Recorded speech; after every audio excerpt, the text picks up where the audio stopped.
Welcome to the next installment of the Train Vicar.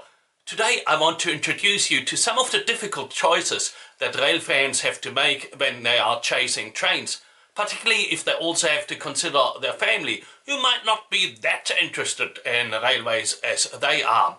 So as an example, I'm going to use a day in May 2025, namely the 150th anniversary of the railway through the Emmental in Switzerland.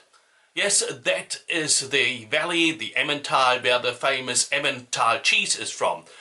So when I heard that there was a big anniversary event with lots of historic rail vehicles there, I was really keen to go. I knew I wanted to go, but there was a big problem. I realized that there were too many events at too many places. Special trains, open days, and festivities were happening all through the area over 2 days. It was impossible to get to all of them, not even the ones I really wanted to go to.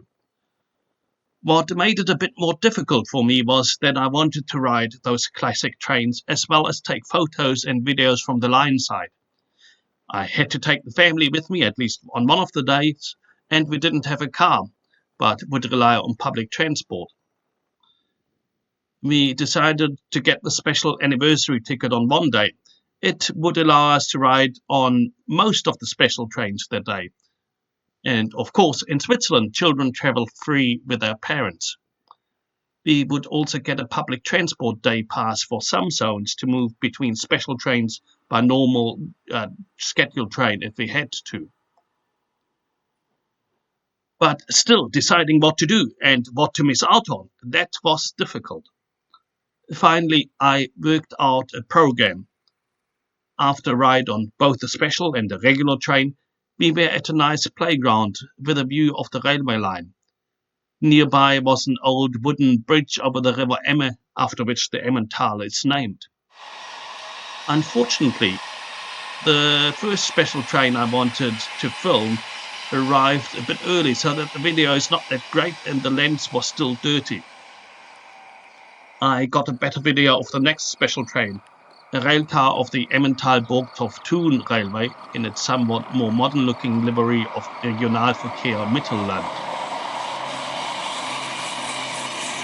As you can see, I decided to focus on the traditional electric railcars. Having grown up in the era of those railcars, that's what I feel nostalgic about in Switzerland. Not all things went smoothly from then on. We were not able to go on the special train from Summerswald to Basel because it was full. Maybe it wasn't the most exciting train, but the railway line along which it ran is normally not used by public trains, so I was keen to go on it. Well, we had to pass our time looking at other trains and visiting a model railway. We also saw a few steam trains as well, and even rode on a steam train. Those steam trains were quite full, probably because they were shorter than the electric trains, and maybe they were a bit more popular and special.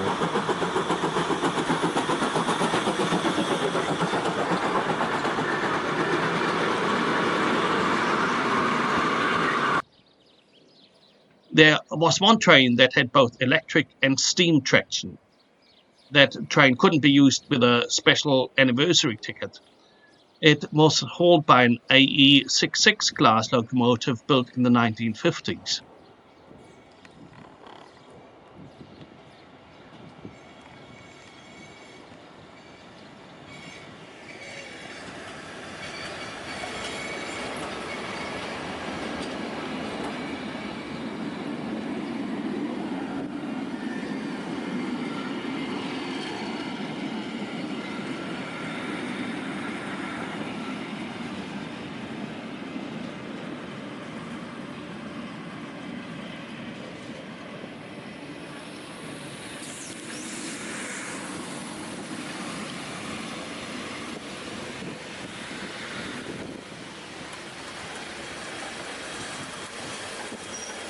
At the other end of the train was Mikado Steam Engine 1244.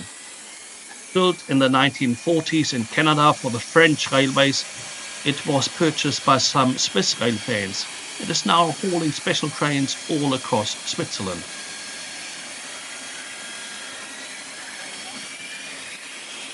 Well, by that time, the family had gone to another playground. I didn't join them there, but rather chased a few more trains, mainly electrics.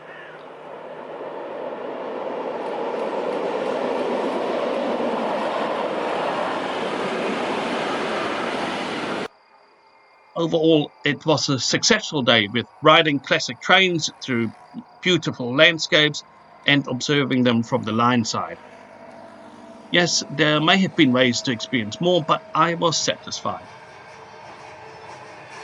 I knew that by choosing to take photos where I did, I was not able to be at some of the festivities and did not see some other special trains operate.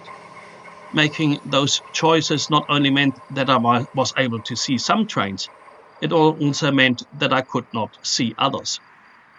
By choosing one thing, we often need to give up on something else. But not choosing anything at all would be far worse, for then we wouldn't have experienced anything. Imagine if I hadn't made up my mind. Then I wouldn't have had any videos or photos of these classic trains and would not have enjoyed riding the trains with windows wide open. Life is also like this. Often our choice means that another potential choice is no longer available. But making that choice, that commitment, is still better because it means that we actually experience something deeply rather than drifting through life. Because of that, it's the more important that we make good choices and commit ourselves to something that brings real value. Well, on the second day, I went alone to take a few more videos of steam trains, that time closer to Bern. I didn't ride any special trains that day. Well, here is a special quadruple-headed steam train traveling between Konolfingen and Warp SBB. Can you count how many rail fans you can spot in the scene? Each one of them is trying to get a few good photos or video. Every one of them had to make a choice on where to stand. I think I made a pretty good choice, and while I waited for the train to arrive, I had chatted to a talkative retired farmer who told me about the history of the area.